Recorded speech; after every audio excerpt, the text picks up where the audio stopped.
Assalamu alaikum wa rahmatullahi wa barakatuh. Welcome back to the Detective channel. Several weeks ago, I was challenged by Apos, and you know me very well. When I'm being challenged by Apos, I cannot resist but to respond to his challenge. This video will show you, maybe for the 100th time, that Apos is nothing but a joke and that he doesn't know what he's talking about. He's just a Googling expert.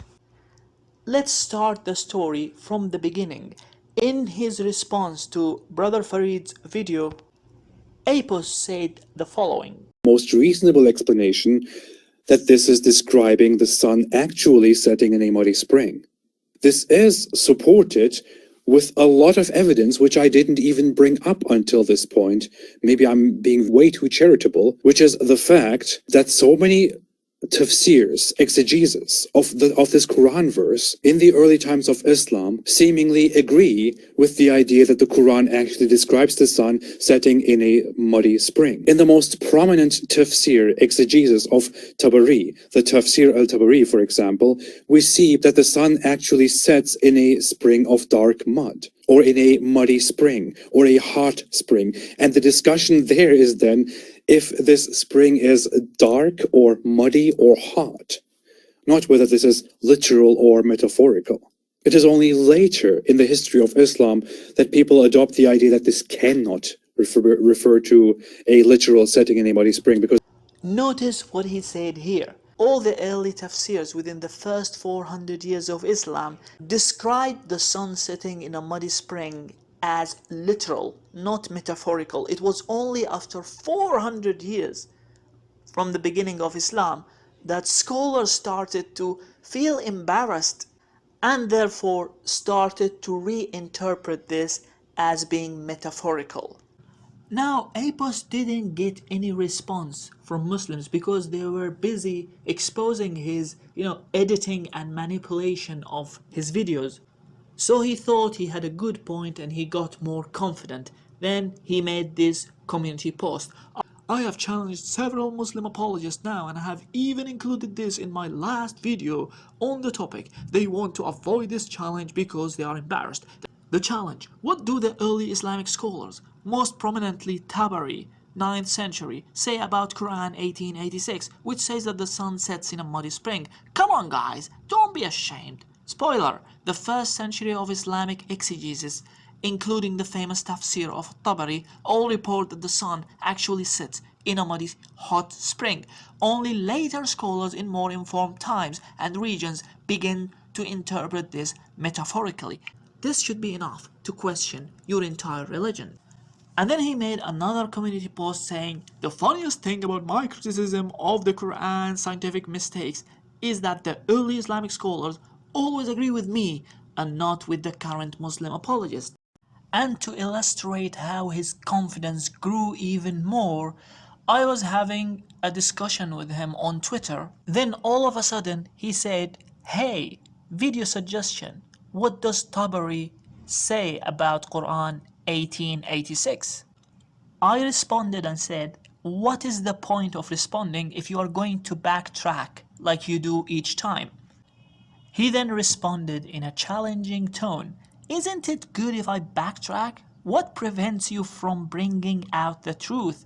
I clearly claimed that hundreds of years of tafsir never mentioned any subjective observation, and that Tafsir al-Tabari reports on this verse only with a literal interpretation. You should refute.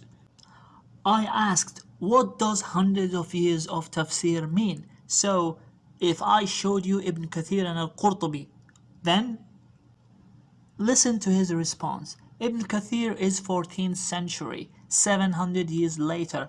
Qurtubi is 13th century. In culture and times that long ago abandoned primitive view of earth and the sun. Have some integrity. What's wrong with Tabari and the 1st centuries? Don't distract.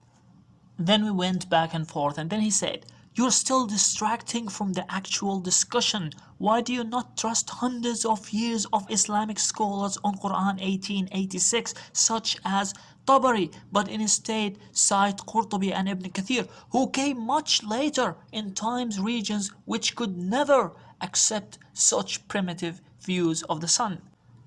And listen to the next tweet. Nobody ever said wajda cannot be subjective. Okay, the point is that there is no reason to conclude that 1886 is subjective, especially given the fact that multiple tafsir, including Tabari, described for 500 years that it literally sits in a spring. So here he is claiming that the tafsir of the first 500 years of Islam described this verse as being literal, not metaphorical. The sun was actually sitting in a muddy spring. All tafsir within the first 500 years of Islam said this. Then I responded by saying At-Tabari is not a scholar of cosmology, blah blah blah. He said, aha, so you agree that early scholars for hundreds of years took the verse literally and thought it describes the sun sitting in an actual spring because they didn't know better.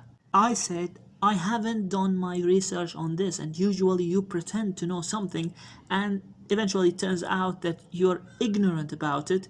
No need to waste my time researching. And his level of confidence doubled. So he posted a link of a popular Arabic tafsir website, which includes probably all of the Quranic tafsir. And he said in a challenging tone, it will literally take you 2 minutes to look up Tafsir al-Tabari. It will take you less than half an hour to look through most of the tafsirs of the first 500 years of Islam. Which is kind of funny given the fact that this website is in Arabic.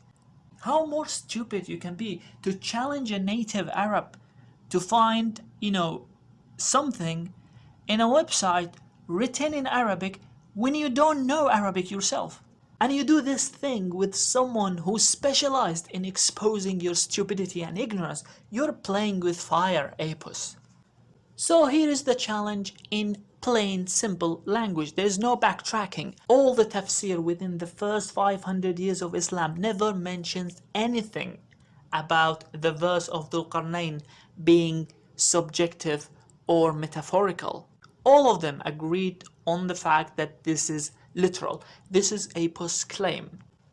And he sent me the link asking me to prove him wrong from that link, which is what I'm going to do in this video, inshallah. Let's go through several tafsir books from the same link Apos posted. The first one is Al-Baghawi. Al-Baghawi lived within the first 500 years of Islam, and he mentioned the metaphorical interpretation of the sun setting in a muddy spring. So this is one. Let's go to another one. Al-Mawardi also lived within the first 500 years of Islam, and again mentioned in his tafsir the metaphorical interpretation of this verse.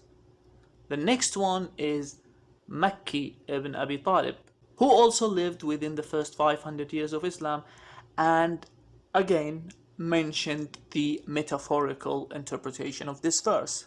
The next one is a Shia tafsir, At-Tusi, who lived within the first 500 years of Islam and mentioned this metaphorical interpretation. Not just the metaphorical interpretation. In this tafsir he also quoted a scholar who said that the sun is so big, bigger than the earth, so it's not possible that Dhul Qarnayn found it literally sitting in a muddy spring. The next one is At-Tabarani, who is of the same generation of Imam At-Tabari. I found a book attributed to At-Tabarani in the link Apos sent, which mentioned the metaphorical interpretation.